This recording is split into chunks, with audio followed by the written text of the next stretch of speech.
Welcome into the Week 16 NFL show, and it's from game breakdowns, predictions, best bets, and who is going to make the NFL playoffs. That is what Amir and I are going to answer on today's show. As always, leave your thoughts in the comment section below. But let's sit back, grab your favorite snack, and let's talk some ball.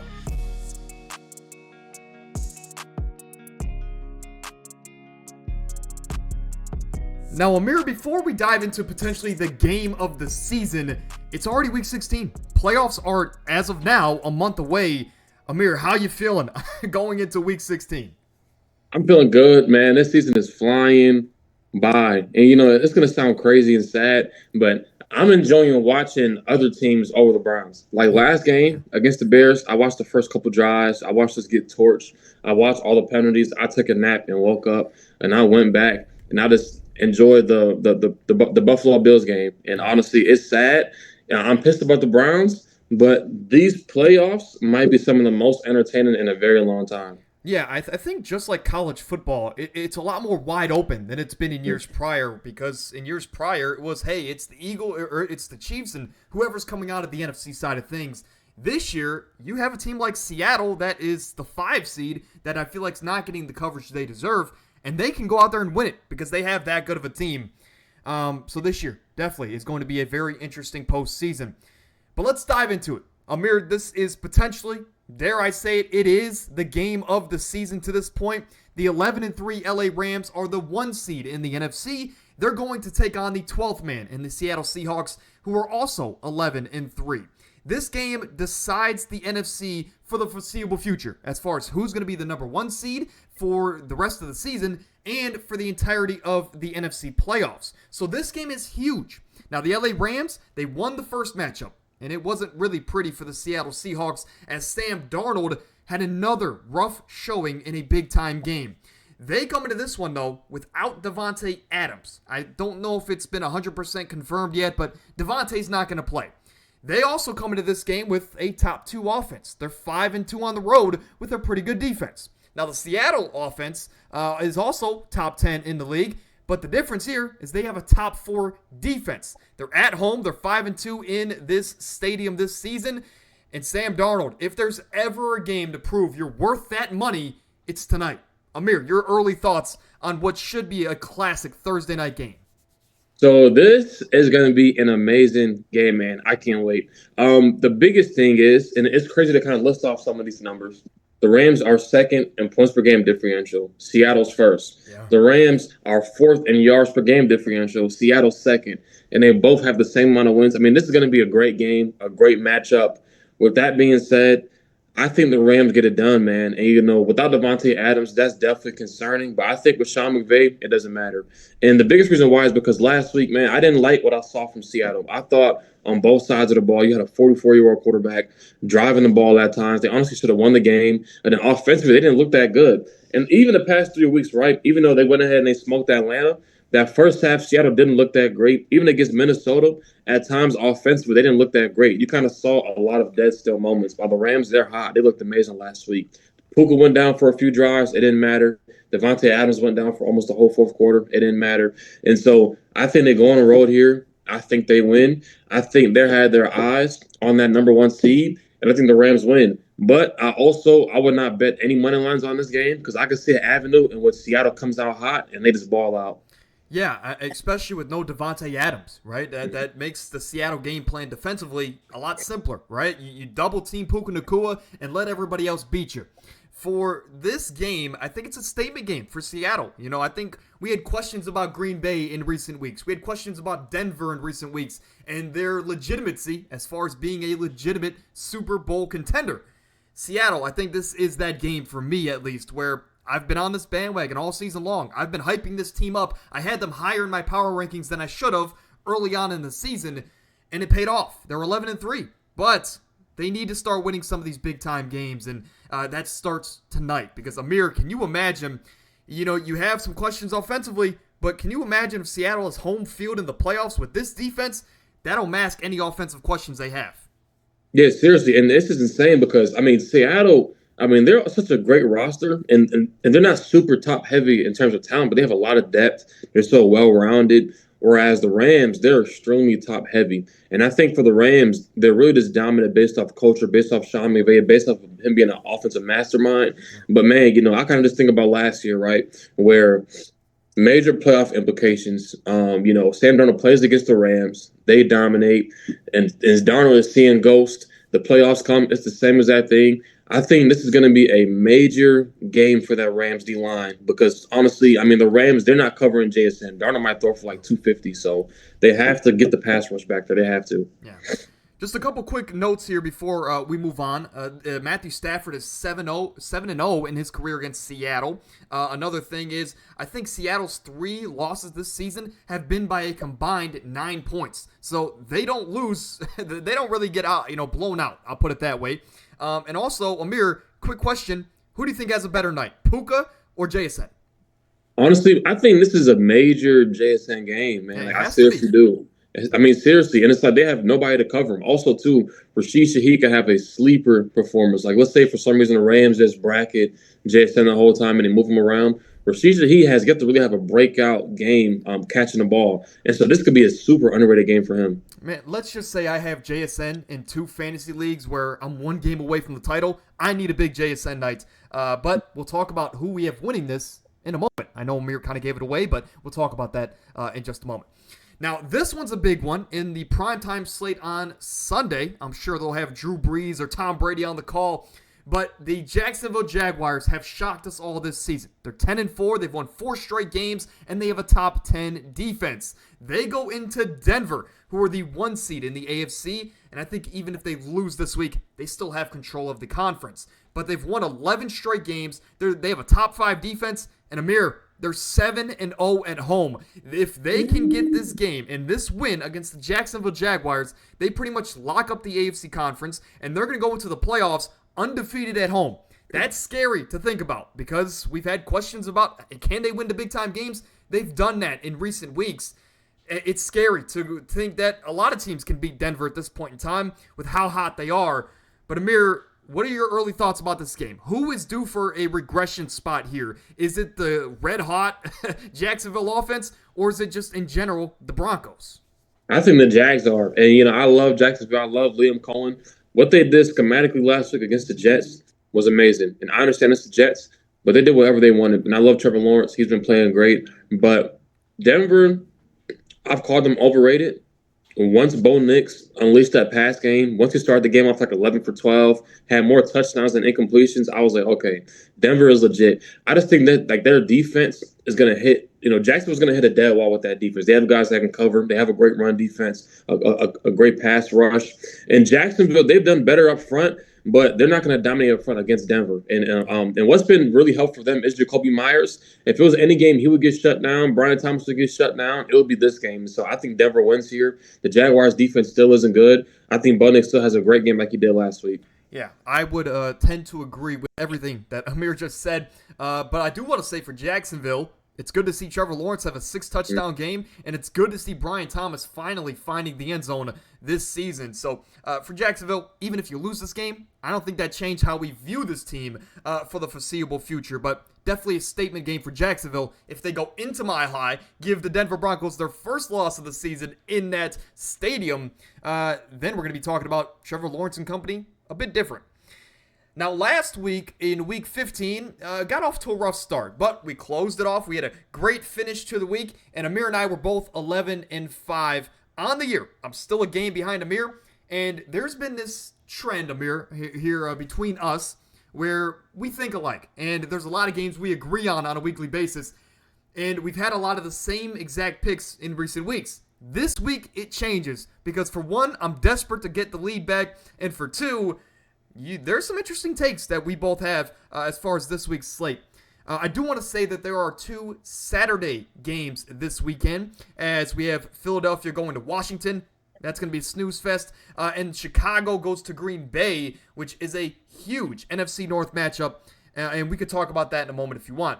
But we disagree on this Chargers and Dallas game, where I have the Chargers on the road and you have Dallas at home, who are pretty much now eliminated from playoff contention. And then in the NFC South, it is maybe the biggest game of one of the biggest games of the year as far as implications. as the Tampa Bay Bucks, who just got cussed out by their head coach in a presser last week after blowing a huge lead to the Falcons. They're due for a bounce back, but they also suck. They go to Carolina to take on a surprising Dave Canales-led Panthers team. We'll start in that one, Amir. What are your early thoughts on that NFC South affair? As you know, Tampa Bay, they haven't looked good, but can they pull it together on the road?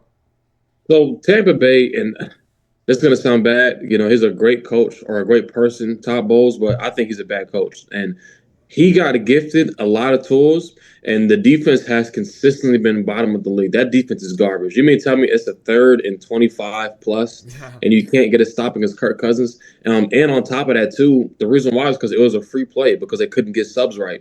And this is a constant issue to where Baker and the offense, they're the reason why they're even in play of winning this division in itself. We said it before, beginning of the year, when they were like 4-1. They could have easily been like 0-4 just off of this last-minute comeback wins because of their offense. I mean, they should have got upset by the Jets. And so I just think this is a game where I think the Panthers, they have momentum. It's been a couple years where the Bucks, they've slightly sort of ran away with this division. But I think in this moment where the Panthers, last game, it was embarrassing. Tyler Shuck torched them, but they're coming off a bye week. They're back at home. The Bucks, they come off an embarrassing loss. The defense looked really bad. They're going on the road to Carolina. In Carolina, they've been extremely inconsistent. They've been losing games, dominating games, losing games, dominating games. I think this is the avenue where at home here, off a bye week, Bryce Young and his offense, Ted McMillan, I think they'll be rolling here. Yeah. And I think they can beat the Bucks here at home. Yeah, no, I know you're a big Bryce Young guy. For me, it was simply must-win game. Baker is coming in as a slight underdog. Who do I trust more? Do I trust, Baker Mayfield, who's been in these situations before against one of his former teams that did him wrong, let's be honest, or Carolina at home that is still relatively young and kind of just happy to be in this spot? That's why I lent towards Tampa, especially as this receiving core gets healthy. This could just be a shootout. It could just be 34-31, and Tampa comes away with the last-second field goal. That's at least what I'm banking on. But Rico Dowdle is very close to having a big-time bonus as he has incentives right around the corner. So if he dominates in this game, I think he needs 100 yards total for like a $250,000 contract bonus. So he's going to come out motivated. And this Tampa defense, like you mentioned, has been terrible across the board. But I'm leaning towards the experience. Blowout of the week. Amir, I know this is not a game I talked about, but I think New Orleans at home, I think they blow the Jets out. I talked about them on my Monday fantasy show, and I'm going to talk about them again tomorrow. I think the Saints defense has been surprising since their bye week, and I think they're going to kill what was it, Brady Cook or whoever their quarterback was. I think they're going to get after him. And this is going to look like a Saints team that Clint Kubiak was calling the plays from a couple years ago. Your quick thoughts on that one. It doesn't have to be crazy. Yeah, Tyler Shuck has been great, man. In our TikTok group, I put like a funny TikTok in there. Yeah. Saying he was a go. Hey, I'm all behind this guy. He got disrespected, because of that terrible throw in the combine. But I think he's played well enough to be the starter next year. I think he gives them light, especially with next year being a quarterback draft that's kind of limited. I think he's played well enough. I'm with you on this, and I think the Saints cover the -4.5 spread at home here. The Jets have nothing good going for them at all. They absolutely suck on both sides of the ball, and I think the Saints dominate. That was actually going to be my best play on the week, but we'll talk about that a little later on. Now in the mid-slate, there's one game we disagree on, and that is Kansas City with no Patrick Mahomes now and seemingly nothing to play for, going to Tennessee to take on Cam Ward. And this team, who Cam Ward's played a lot better in recent weeks. Simply, I want your thoughts about this one, but for me, it just came down to Kansas City still has a much better roster and a much better head coach. Let's not forget, Tennessee has an interim head coach at this point in time. So I'm just going to roll with Gardner Minshew, the veteran, to pull out an ugly win in Tennessee. Your thoughts on that one? So this game was interesting, right? I've been taking Kansas City as my best bet all year long, and they fail me almost every single time. And what's crazy for me is I'm extremely confident in this play. And I don't know why. It might be my gut feeling, but I think the Titans are at like +3.5, +4.5. I love that line. The Titans, they looked a lot better the past couple of weeks, right? They went ahead, beat Cleveland on the road. It's Cleveland, but the offense looks a lot better. The defense is looking a lot better. Last week against San Fran, on the road, it was 17-10. before the half, and they looked great. The offense looked great. Cam Moore's taking care of the football finally. And the Chiefs, the biggest issue for them is they're 1-5 on the road with Yeah. Mahomes. With the talent, it doesn't matter. The defense has been bad. I just think this is a game where the Titans at home, they catch the Chiefs in a spot which they've given up. I mean, Chris Jones didn't even know in an interview that they were completely eliminated from the playoffs. And so I think the Chiefs have given up. I think they're going to get torched. I could just see an avenue which a couple weeks ago you had Tony Pollard rush for like 150 yards against the Browns. I think Cam Moore has a statement win here. I think with the Titans, they have absolutely nothing to play for. It's no pressure. I think at home they win. Yeah, we're due for one of those Cam Ward games because we always have, like, Caleb Williams had a couple of these games, and C.J. Stroud and other quarterbacks late in their rookie season always have a game where they just pull off a big upset win and throw for, 250, 300 yards. So Cam Ward, we're due for one of those games. And if it comes in this one, I honestly hope it does. Against Andy Reid, that'd be huge for the confidence of Tennessee fans and for Cam Ward going forward. Now, we have some good games down the stretch, like Pittsburgh going to Detroit. We'll talk about that in a moment. New England as 3-point underdogs going to Baltimore to take on the Ravens, who have nothing. They have everything to play for at this point in time. So can New England bounce back? Can Baltimore get this much-needed win? That is a big-time game, and we'll circle back to that in a moment. Let's quickly go over the bottom feeders and, well, the guys at the top of the mountain. At the bottom of the mountain, if the season were to end today, this would be the current draft order. As we know, it is not the deepest quarterback class, but the guy that headlines them all is the Heisman-winning Fernando Mendoza, and that's why I call this section the Great Mendoza Race. Right now, the Giants would have the first pick. The Vegas Raiders would have the second pick. The Titans at 3, the Browns at 4, and the Jets at 5. Only 2 or 3 of these teams actually need a quarterback for the future. So we're going to have to see who trades up, who trades down. If the Giants give away this pick for winning some games, I'm interested to see. But Amir, who do you think ends up with this pick? Obviously not the Titans, now that you have them getting a big-time win. Out of these other 4 teams, or maybe another team, who do you think comes away with the first pick? Honestly, I'm going to lean towards – I'm kind of looking at this remaining schedule here. I'm going to lean towards – honestly, the Giants here. Yeah. The Giants. And kind of looking at the schedule, I mean, the Giants, they go and they play Minnesota at home. They'll probably lose that. They go to Las Vegas, which both teams suck. I think Vegas will finally get a win. They play against Dallas. And so I think they might lose all 3 of those games.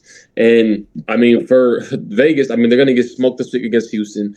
They got to play against the Giants next week. I think they'll win that. And I could just see, an avenue in which they can beat down Kansas City team in Week 18. So, Yeah, no, definitely possible. I think it's interesting. I'm seeing a lot of people throw out there the idea that if the Giants get the first pick, they'll trade down with the Jets in a big-time trade where the Giants get a ton of assets. But I've had this conversation with Bakari off the podcast, another co-host, where I said there's just no way that the Giants are going to trade with the neighboring Jets and potentially give them their franchise quarterback. Even though they would get a great return, there's just no way I could see them trading in that regard. But this is a perfect time to say Amir is going to try and join us for a lot, if not all, of the draft content this summer, and that should start pretty soon after the season. So that's just a great segue. Amir, how deep, or if any, have you done research yet about any prospects? So I really just been watching a lot of tape, specifically the DBs. A lot. I can't wait to watch a lot more DB play this year. I'm kind of looking at some of these award winners as well. I can't wait, man. I'm excited. I want to try to find different guys that'll be underrated in steals later in the draft. Yeah, absolutely. Those are always the best ones, kind of like Kyle Monangai for me this past year. Now, this is the top of the mountain. Of course, we talked about some of these teams and playoff implications, and we're going to talk about it more in a moment. But the Denver Broncos, if the season were to end today, would be the first seed. Again, they're undefeated at home, and they would control the AFC until they are eliminated. The Patriots are at 2. As of now, they would host the Houston Texans. The Jags are at 3. They would host the Buffalo Bills. And the Steelers are at 4. They would host the LA Chargers in an interesting first-round matchup.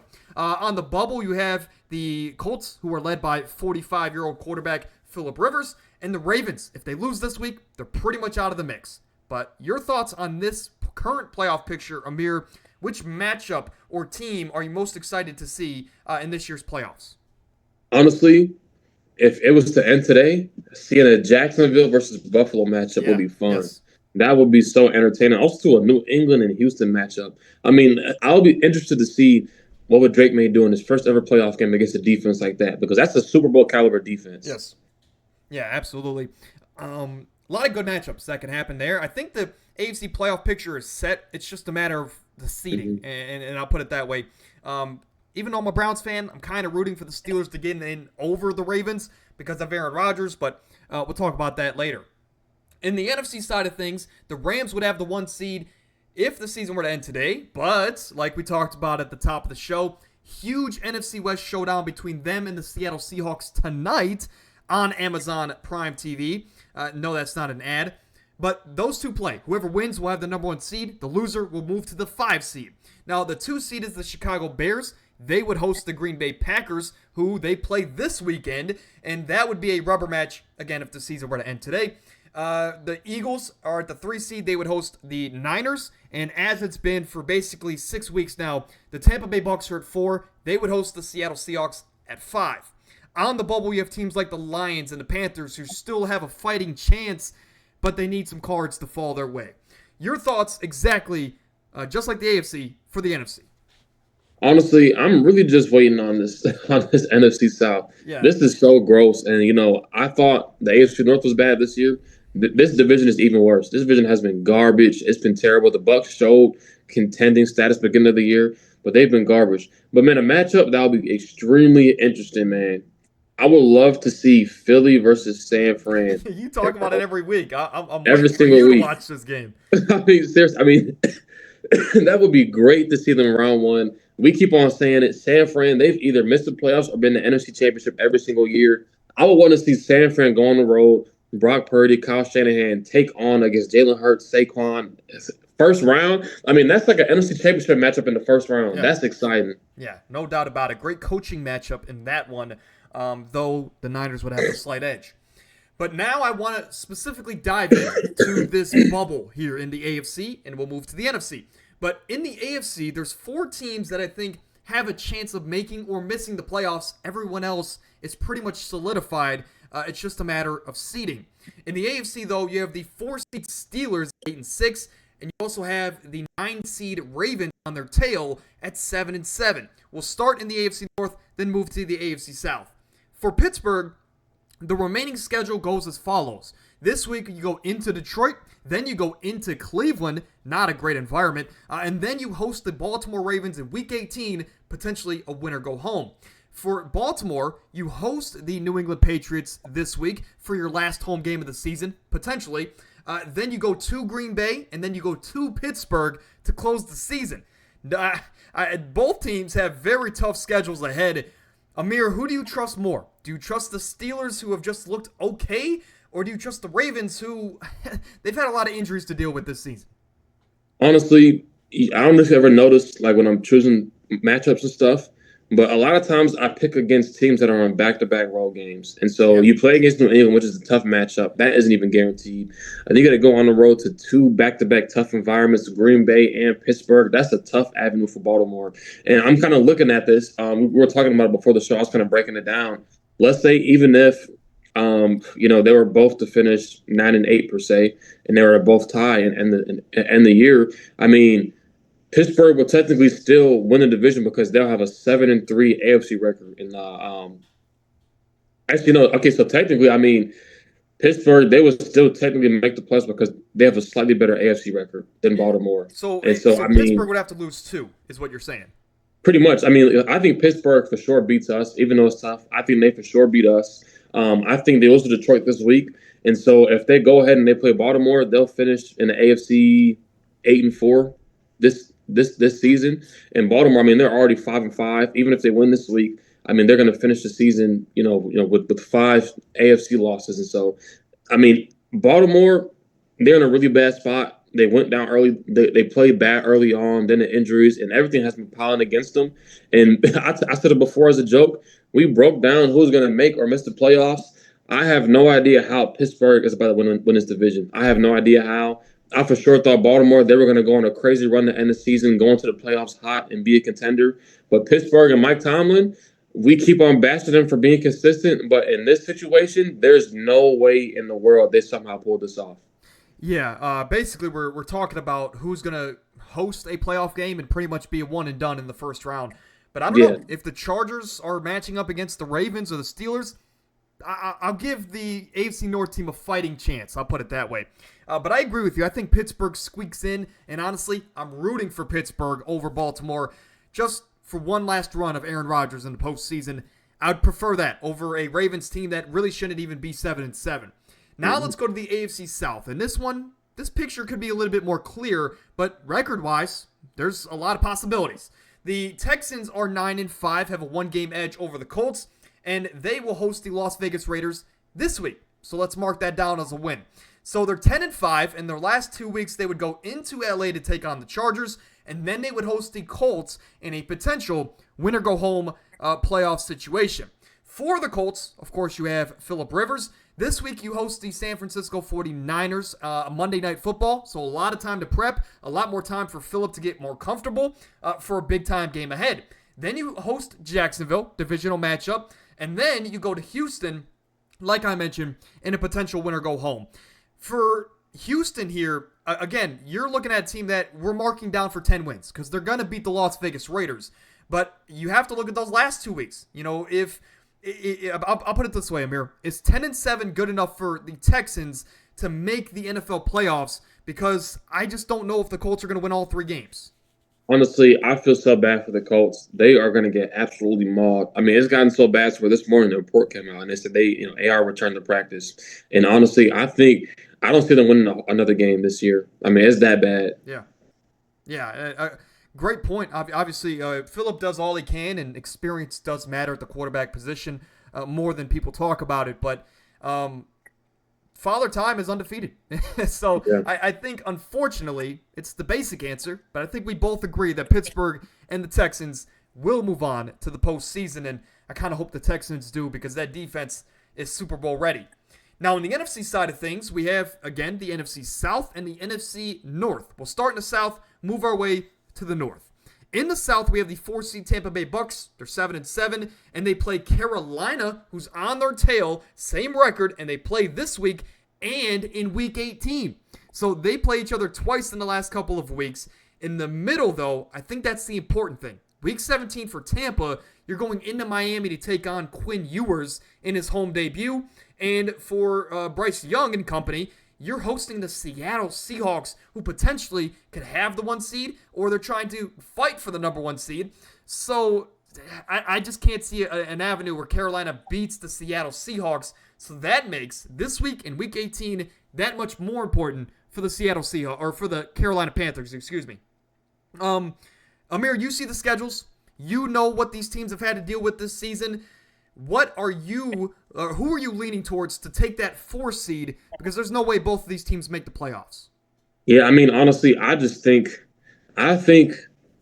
the Bucks win this division. I have the Panthers winning this week, but the Panthers are not beating the Bucks twice. I would say we've seen a common theme for the Panthers that they've pulled some major upsets off, and they're going to be at home. Yeah. So, I mean, they could maybe pull a major upset off against Seattle, but Seattle, they're the one team this year where they dominate the games they're supposed to dominate. And so, out of all teams, that's one of the tougher matchups for them to really win. Unless, Seattle was to get embarrassed this week and they're sort of to bring that energy over to the next week and go on the road and kind of just be in like a dead spot.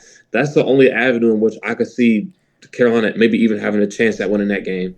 Yeah, I do agree. I think Tampa wins out. If not, maybe if they have the division locked up, if Carolina loses this week and next week, Tampa's going to be able to rest their guys in Week 18, so Carolina can get another win. But I do think Tampa makes it. I just don't think they're going to go very far because, like you've talked about here on today's show, that defense is a mess. Now, in the NFC North, you have on one side, you have the Packers, who if they win this week, they're back to being the number 2 seed in the conference. But if they lose, that opens up the door for Detroit to really start knocking, and loudly, as far as knocking Green Bay out the playoffs and moving their way in. Because the Packers last week, Christian Watson went down with injuries. You had, Zach Tom went down with injuries. And the cherry on top, in a bad way, is Micah Parsons tore his ACL, and he's down for the entire season. So for Green Bay, you're 9-4-1. You're in a prime spot to regain the top seed in the conference, but this can also go down quickly and very quickly. But with that being said, you're at Chicago this week. Then you're home against Baltimore, which that's a toss-up. I think you can win that one at home. And then you go into Minnesota, who've been playing much better football as of late. And for Detroit, you're 8-6. You've been up and down all season long. And you have a far easier schedule the rest of the way, in my opinion, because you host the Pittsburgh Steelers in your final home game on the season. Then you go into Minnesota, who again have been playing better football, and then into Chicago. So if Chicago loses a couple games and Detroit wins out, they all of a sudden could be the freaking 2 seed in the conference. Amir, your thoughts on this NFC North race? This is such a weird matchup, and I'm going to be completely honest. I haven't even done much research to break down as far as like strength of schedule, as far as like divisional record. I know the Packers are 4-0 in the division, and the Lions are 1-3. Yeah. I haven't looked at like their record against NFC teams. So I'm being completely honest. This is probably the most complicated division, and the reason why is because of that tie against the Cowboys earlier this season. Yeah. So technically, Green Bay has a game and a half advantage. I think Green Bay would kind of have to lose out technically for Detroit to take their spot. Yeah, and the biggest question is like, where does Chicago fall in place? Because Chicago, they're technically second in the division right now. Chicago's the first. Oh, they're still first. They're the number one team, and they're the second seed in the conference right now. Yeah, I mean that's crazy. Honestly, I don't even know. Because Chicago, I'm going to check really briefly who they have left. So Chicago, they got Green Bay, they got to go to San Fran, and they got Detroit at home. That's very tough. I can see an avenue in which Chicago, they could finish the year off 1-2.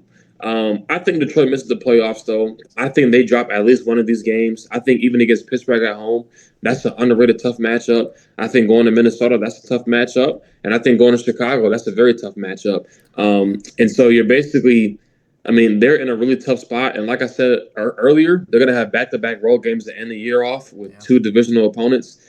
They're probably going to miss the playoffs. I think Green Bay, at least, they're going to win at least one of these 3 games. I think they win 2 of them. Yeah. Unfortunately for Jordan Love and being a big Jordan Love advocate, I thought this was the year where he can go out there with a very good roster and not only shut the haters up, but make a deep run into the playoffs. All these injuries are starting to pile up at the wrong time yet again for Green Bay. It seems to be a yearly thing for them. And it looks like that's going to be another quick exit for the Cheeseheads. But just to clarify, it's chalky, but Tampa Bay, I think we're predicting to make it, and Green Bay as well. And to close off today's show, of course, we're trying to win you guys some money. So Week 16 is here, and our best bets are as well. Let's not waste any time. Every single week, we give you a favorite game line and 2 player props to, again, widen out your pockets. On the year, of course, you see the numbers. As far as player props, Amir has a 2-game edge, or 2-prop edge, rather. Game lines, I have a 1-game edge. Regardless, we're very, very close. And Amir, despite having a bad week last week, still has the lead, so he knows what he's talking about. Now, Week 16 game lines, I battled. I liked the New Orleans Saints, minus 4.5. I liked, I can't even think about it right now. The New England Patriots. There we go. New England Patriots are 3-point underdogs on Sunday night. Those are my 2 other favorites. But honestly, I went with one where this is a team. It's a divisional matchup. They're trying to get hot for the playoffs. Maybe they can sneak the 1 seed in the conference if all the cards fall their way. But they won 31-0 last week without Jalen Carter. When I look at the Philadelphia Eagles, they are playing the Washington Commanders without Jaden Daniels. I don't know. The Commanders won't be able to run the ball. They can't really throw the ball. And honestly, I'm just fading the Commanders like I did weeks ago with the Kansas City Chiefs. Primetime spot. Eagles get up for this one to really take care of business. I think they win, let's say, 21-10 and cover the 6.5-point spread. Amir, let's go to you. You obviously love the game we're going to talk about here in a moment. But every single time that this team has won this season, they've covered this line. And it's crazy. I'm taking Bills over 23.5 team total. And I was going to take the minus 10.5 spread. I think they blow us out. Taking a minus 10 spread for the best bet is something I thought I would never do. But I was seriously considering it. But then I fell into this prop. And it kind of lists off some of these numbers You just brought it up. They've covered in 10 out of 10 games this year, 100% hit rate, even dating back to last season, including the playoffs. Total, they've covered this in 24 out of the last 25 wins, dating all the way back to last season. Yeah. This might be better of the year. I love this pick. We just gave up 31 points to the Bears, and it's 31 points to a garbage Titans offense. We have a million injuries. The season is over. The only thing this season is good for now is letting Myles Garrett break the record. That's literally the only reason we even have somewhat of hope on our team as a fan base. And I saw the line up to like 25 and a half. I still love that. I was going to take it at 24 and a half, but I saw it was at minus 180 on DraftKings. So I think this is free. This is literally free money. I can put money on this, and I might even nuke it. Yeah. Again, Buffalo, they're trying to make the playoffs. They just knocked off the New England Patriots, trying to carry that momentum into this game where they're playing a much worse opponent. And who knows? the Browns coaching staff might give Shador the wrong wristband yet again. Bills should cover that with ease. Now, I'm going to go back to the well with my first player prop. And I had this one last week, and I'm going to carry that same train of thought into this week because it covered last week. CJ Stroud under 32.5 passing attempts. Last week, he was playing the Arizona Cardinals. And I said going into the game, the defense will control the game. It's going to be a blowout. And when they get up, why throw the ball more than you need to? And they ran the heck out of the football the rest of the way.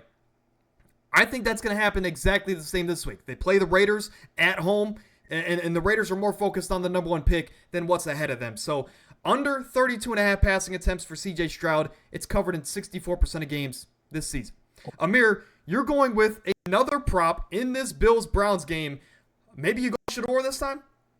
It's funny. Shador has cashed every bet for me this year so far. Right? But like I said, I love taking weird props. I love taking team totals and interception lines, and I'm taking Josh Allen for under one interception. It is maybe risky because he's been a turnover magnet for a large majority of this year. But, this is going to be a cruise game for Buffalo. I think they're going to go into Cleveland.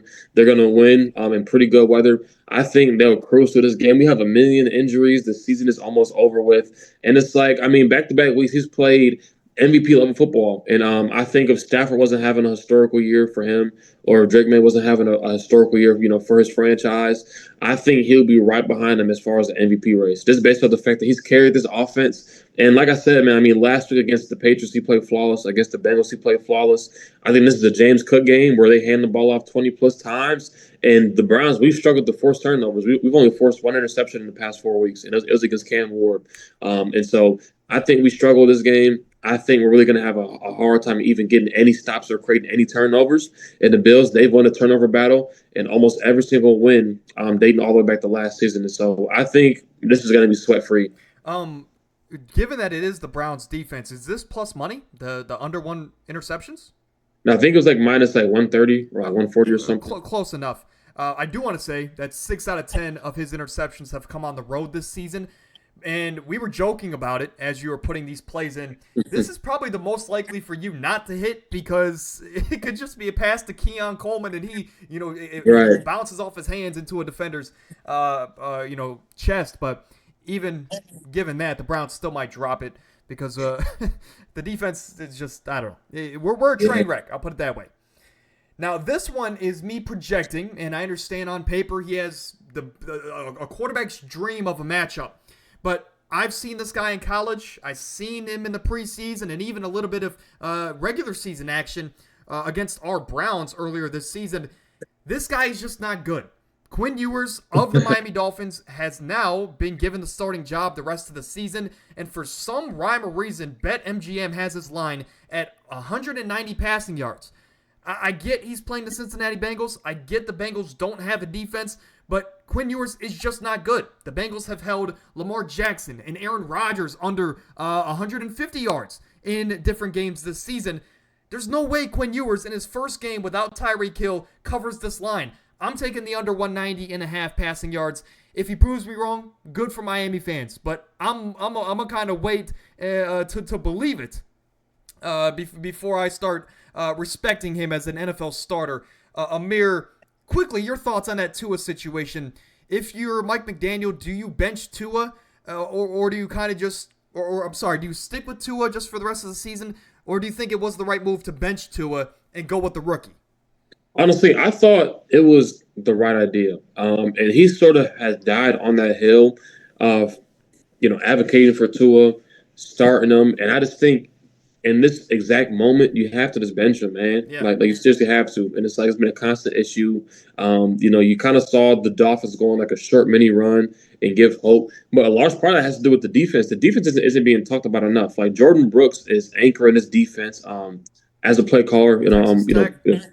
Seriously, and it's like I just think when you talk about the Dolphins, man, they've been winning because of their defense has played better, because of their playmakers outside of Tua has made plays.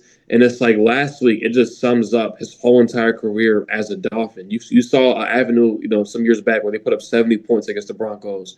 And it's like you saw, a year in 23 where they couldn't beat teams that were 500. And now you're seeing now the offense is absolutely garbage with Tyreek or without Tyreek. And so I thought it was the right choice.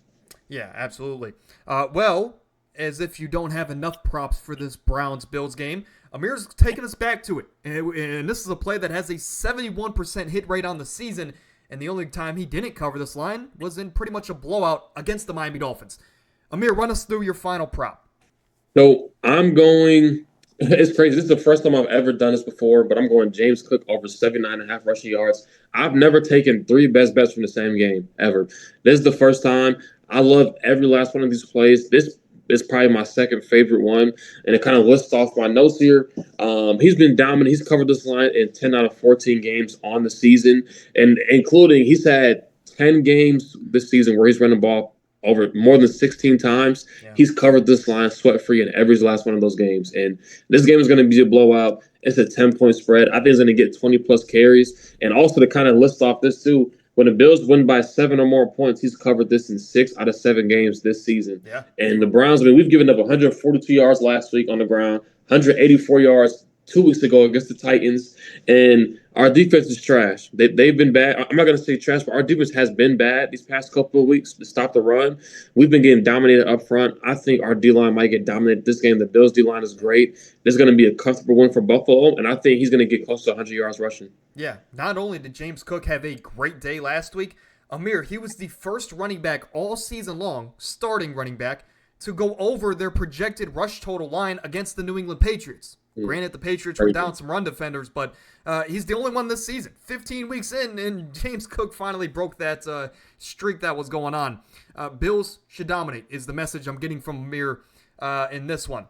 I do want to say that it is incentives.